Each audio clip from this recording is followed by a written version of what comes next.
আস্তে আস্তে টাকা বিয়া দিল আমারে, বাড়ির ভিতরে বাথরুম নাই, কিছু নাই, কি একটা অবস্থা। আল্লাহ, কোন বাড়িটার ভিতরে বিয়া দিছে আল্লাহ আমারে।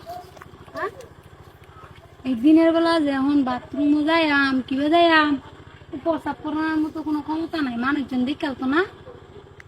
হুম, যা যা হয়েছে আল্লাহ, তুমি মান সম্মানটা বাঁচাইও। দিয়েছে